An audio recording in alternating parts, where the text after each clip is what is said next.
नमस्कार दोस्तों, क्या आप जानते हैं कि कुछ सालों बाद हमारी दुनिया का एलियन से मुकाबला होने वाला है।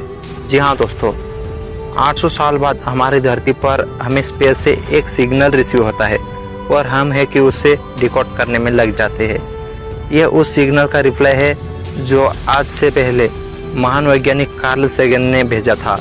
नासा और डीप स्पेस नेटवर्क इस सिग्नल को डिकोड करते हैं और इन्हें पता चलता है कि इसे खास करके किसी एलियन सभ्यता ने भेजा, जिसमें उसने स्पेस के लोकेशन के साथ नजदीक के स्टार की डिस्टेंस भी बताई है। इस दूरी को देखकर नासा वैज्ञानिक दोबारा रेडियो सिग्नल उसी जगह पर भेजते हैं और फिर कुछ सालों बाद उसका रिप्लाई आता है। एलियन सभ्यता उस सिग्नल का रिप्लाई दोबारा करती है, जिससे हमें यह पता चलता है कि ये सभ्यता अभी हमसे कितनी दूर है और कहाँ है। ऐसे ही कई सारे सिग्नल भेजे जाते हैं और एक दिन एलियन सभ्यता कहती है कि वह सीधा पृथ्वी पर आ रही है।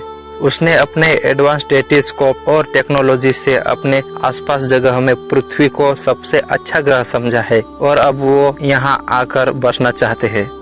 तो ऐसे में हमारा क्या रिस्पॉन्स होगा? पूरी मानव जाति को जब यह पता चलेगा कि कोई एलियन सभ्यता कुछ सालों में पृथ्वी पर आएगी, तो उन सभी का क्या रिएक्शन होगा? क्या हम सब अभी सिनेरियो के लिए तैयार है? क्या एलियन सिविलाइजेशन हमसे दोस्ती करेगी या फिर उसका कोई और मोटिव होगा?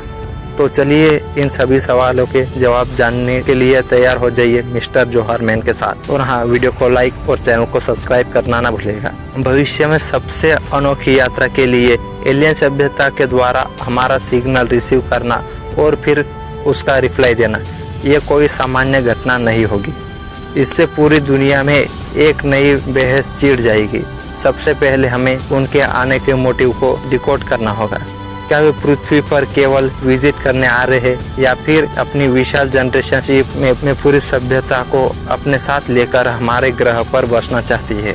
हमें लगातार सिग्नल सेट करके पूछना होगा और जैसे जैसे हमारे सिग्नल सेंड और रिसीव होंगे और जैसे जैसे हमारे सिग्नल सेंड और रिसीव होने का समय घटेगा, वैसे वैसे उनकी पृथ्वी की दूरी और स्पीड को जान सकेंगे।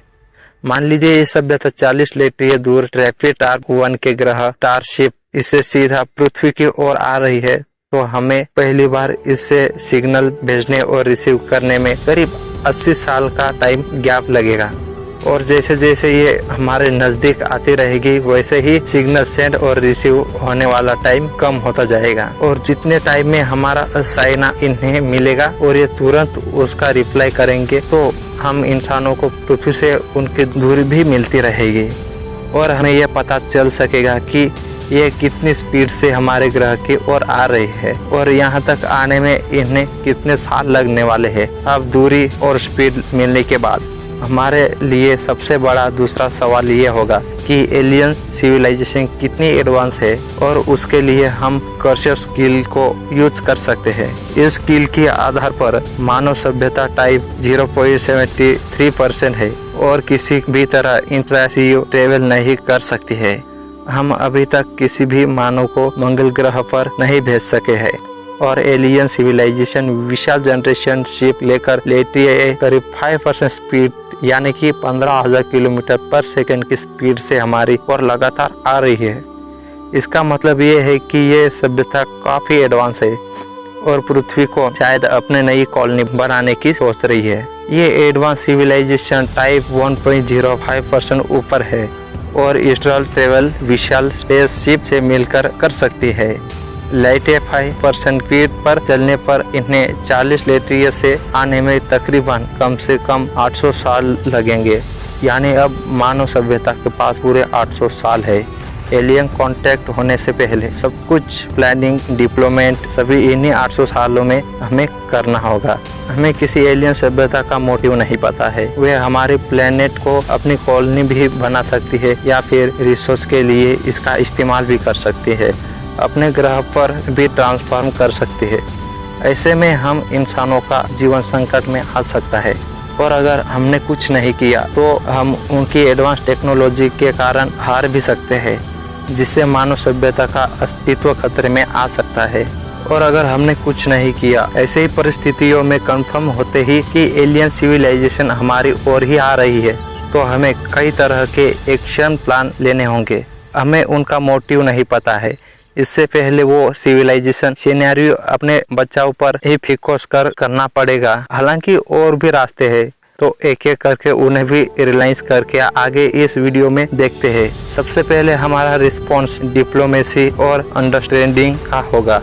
अब उनसे लगातार कांटेक्ट में रहकर उनके मोटिव का पता लगाएंगे। इसके लिए हम उन्हें कई तरह के ऑफर्स भी दे सकते हैं। उन्हें पृथ्वी और सोलर सिस्टम के रिसोर्स के लिए कहा जा सकता है, टेक्नोलॉजी ट्रांसफर के लिए भी कहा जा सकता है। अगर एलियन सभ्यता का मोटिव केवल हमें ऑब्जर्व करना है और हमारे रिसोर्स शेयर करने का है, तो वो भी किया जा सकता है। इसके बदले हमें उनसे उनकी एडवांस टेक्नोलॉजी को अपने काम के लिए शेयर भी कर सकते हैं। इसके साथ साथ एक दोस्ती का हाथ और शांति का संदेश देना जरूरी है कि कैसे इस सिनारियो में एक साथ एग्जिस्ट भी किया जा सकता है। और अगर एलियन सिविलाइजेशन इन सारे ऑफर्स को ठुकरा देती है और हमें कोलोनाइज करने के लिए ही आगे बढ़ रही है, तो हमें डिफेंस और रेजिस्टेंस की ओर जाना होगा। इसके लिए हमें पूरी दुनिया की मदद चाहिए होगी। दुनिया भर के सभी देश के मतभेद भुलाकर एक ज्वाइंट डिफेंस वेंचर बना सकते हैं, जिसका पूरा फोकस एलियन सभ्यता पर होगा। इसे पूरा करने के लिए मिलिट्री टैग और कई तरह की स्ट्रेटजी हमें सभी के साथ शेयर करनी पड़ेगी, तभी जाकर आगे बात बनेगी। और स्पेस फोर्स भी बनानी होगी, ताकि हम सब पहले उन्हें सोलर सिस्टम में आने से ही रोक ले। हमारे पास अब 800 साल है। इतने सालों में हम लगातार विकसित हो सकते हैं।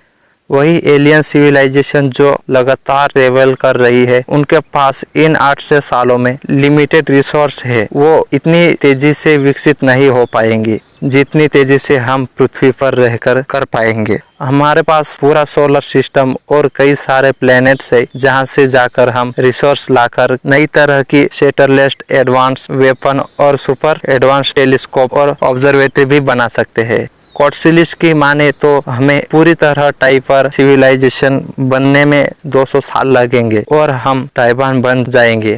तो इस तरह के फोर्स बना सकेंगे जो पूरे सोलर सिस्टम और मून पर जाकर वहां के रिसोर्स ला सकेंगे।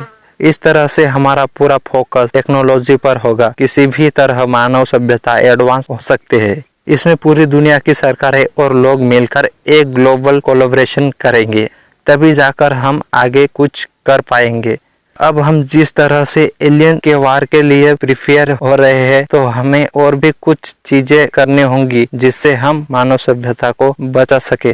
हमें एलियन की टेक्नोलॉजी का कुछ भी पता नहीं है, वो हमसे पूरी तरह अलग है। ऐसे में हमें उनके साथ पूरी तरह निपटने के लिए साथ अपने बचने के भी उपाय खोजने होंगे। अगर युद्ध में उनका परिणाम भारी हुआ, तो हमें हर हाल में मानव सभ्यता को बचाना होगा।